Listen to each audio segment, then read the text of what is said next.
नमस्कार, आप देख रहे हैं सहारनपुर ब्रेकिंग न्यूज। प्रस्तुत है आज के मुख्य समाचार। नगर विधायक द्वारा रेलवे में कार्यरत कोरोना योद्धाओं का सम्मान किया गया। इस मौके पर नगर विधायक संजय गर्ग ने कहा कि कोरोना महामारी के काल में अपनी ड्यूटी को कोरोना योद्धाओं ने बखूबी अंजाम दिया। देश इस समय इस महामारी से जूझ रहा है। रेलवे कर्मियों ने प्रवासियों को ट्रेन द्वारा उनके गंतव्य तक पहुंचाने में अहम योगदान दिया। इस मौके पर पार्षद टिंकू अरोड़ा, नगर अध्यक्ष आजम शाह समेत अन्य रेलवे अधिकारी एवं कर्मचारी मौजूद रहे। जी भैया, किन लोगों का सम्मान किया आपने? भारतीय रेल के सहारनपुर रेलवे स्टेशन पर लगभग 35 से 40 हज़ार प्रवासी मजदूरों को जिस आत्मीयता के साथ, जिस मेहमान नवाजी के साथ अपनी जान की बाजी लगाकर सहारनपुर के रेलवे के सभी स्तर के कर्मचारियों ने अपनी खिदमत को अंजाम देने का काम किया, उसने पूरे सहारनपुर का दिल जीतने का न केवल काम किया बल्कि शासन को उन परेशानियों से जो समझ नहीं आ रहा था कि इसका समाधान कैसे होगा, उसे एम्प्लॉइज़ ने बिना किसी तैयारी के रेलवे के द्वारा अगर उन्हें सेफ्टी किट और इक्विपमेंट नहीं भी दिए गए, उन तमाम चीज़ों को अपने आप ही अपने मास्क और सैनिटाइज़र का उपयोग करते हुए उन्होंने अपनी जान की बाजी जिस तरह से लगाई, प्रवासी मजदूरों को उन्हें उनकी ट्रेन पर समुचित स्थान पर बैठाना, उनका अभिनंदन करना, उनकी ज़रूरतों को पूरा करना, उन्हें पीने का पानी उपलब्ध कराना, उन्हें और तरह की सहूलियतों को उपलब्ध कराने के साथ साथ उन स्वयंसेवी संस्थाओं को भी हाथ बांटने में योगदान देना जो यहाँ उन गरीबों की खिदमत करने और जो राशन बांटने के लिए यहाँ पर स्वतः स्फूर्त होकर आने का काम कर रहे थे, वो एक बहुत बड़ी जिम्मेदारी रेलवे ने अदा की है। उत्तर प्रदेश कांग्रेस कमेटी के आह्वान पर प्रदेश भर में सेवा सत्याग्रह चलाया जा रहा था, जिसका आज समापन हो गया। इस मौके पर प्रदेश सचिव एवं मंडल प्रभारी श्री मोनिंद्र सूद वाल्मीकि मौजूद रहे। इस अवसर पर उत्तर प्रदेश कांग्रेस अनुशासन समिति सदस्य इमरान मसूद ने कहा कि उत्तर प्रदेश के कांग्रेस अध्यक्ष को जेल भेजने के विरोध में पार्टी द्वारा लोगों की सेवा कर 6 जून से 12 जून तक रसोई चलाई गई।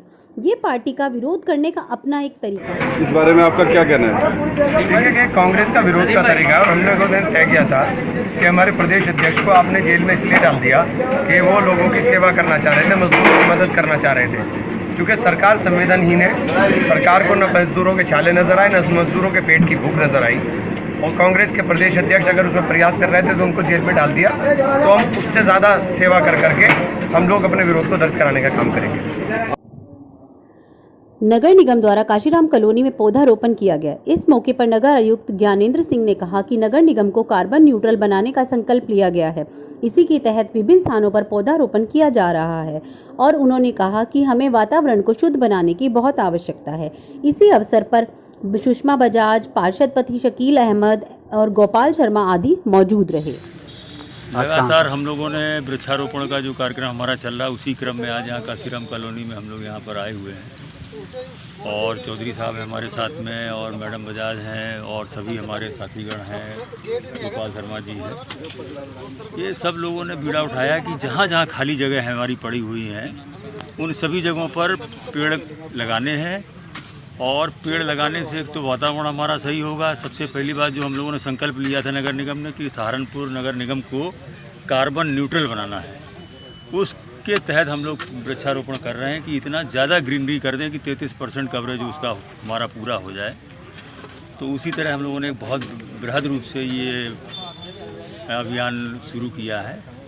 तो सभी लोगों का मैं शुक्रिया अदा करता हूं कि जिन लोगों ने इसमें बढ़ चढ़ करके भाग लिया और ये लगातार हम लोग प्रतिदिन कहीं ना कहीं वृक्षारोपण कर रहे हैं, जिससे लोगों को संदेश जाए कि अपने हर घर में अपने पेड़ लगाएं, जो भी खाली स्थान पड़ा है वहाँ पर पेड़ लगाएं, जिससे वातावरण शुद्ध हो, लोगों की इम्यूनिटी पावर अच्छी हो और उस कोरोना की महामारी में अपने आप को बचा सकें। शासन की गाइडलाइन जारी होने के अनुरूप 8 जून से सभी धार्मिक स्थल खोले जा चुके हैं।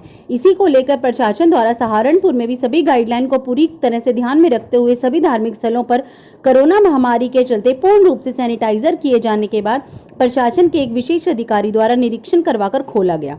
इसी के चलते आज जुमे की पहली नमाज है, जिसको लेकर आज प्रशासन पूरी तरह से अलर्ट है और चप्पे चप्पे पर पुलिस फोर्स तैनात की जा चुकी है। सर, धर्मस्थल खुलने के बाद जो गाइडलाइन है उसके बाद जुमे की पहली नमाज है, इसको लेकर क्या कुछ सतर्कता बरती जा रही है? देखिए 8 जून को जो है ये लॉकडाउन रिलैक्स किया गया, आपको जानकारी है। और उसके समय जो ये प्रश्न था कि लोग बाग धर्म स्थलों पर जाएंगे, अपना अपना जो है धार्मिक कार्य करेंगे, तो उसके संबंध में गाइडलाइंस जारी करी गई हैं केंद्र सरकार और राज्य सरकार के द्वारा, उसका पालन कराया जा रहा है। इस संबंध में जितने भी धर्मस्थल से जो संबंधित महत्वपूर्ण व्यक्ति थे उनको बुला करके डीएम साहब के द्वारा, एसएसपी साहब के द्वारा उनकी सबकी मीटिंग ली गई है और उनकी बातें सुन करके उनको बताया गया है कि सरकार की इसमें क्या अपेक्षाएं हैं। तो मुझे प्रसन्नता है इस बात की कि लोगों ने इस चीज़ का पालन किया है और आश्वासन दिया है कि वो जो नियम है उनके अनुकूल ही कार्रवाई करेंगे। लेकिन चूँकि पुराने शहर में नमाज के टाइम पर जुमे की नमाज पर भीड़ होती है, तो इसलिए ये लगा फोर्स को जो है जनता में अपना विश्वास रहे प्रशासन के अंदर, उसी को प्रबल करने के लिए रूट मार्च वगैरह कराया जा रहा है ताकि सब कुछ सामान्य बना रहे। देहरादून रोड पर अनियंत्रित होकर कार पलट गई। कार चालक ने बताया कि सहारनपुर से हरदोई वह जरूरी काम से जा रहा था। उसके साथ उसके 2 अन्य साथी भी मौजूद थे। जाते समय देहरादून रोड पर सड़क की किनारे पर गड्ढा होने के कारण उसकी कार अनियंत्रित होकर पलट गई। किसी को गंभीर चोट नहीं आई। चालक ने बताया कि उन तीनों ने बमुश्किल अपनी जान बचाई। तीनों निवासी शारदा नगर के बताए जा रहे हैं।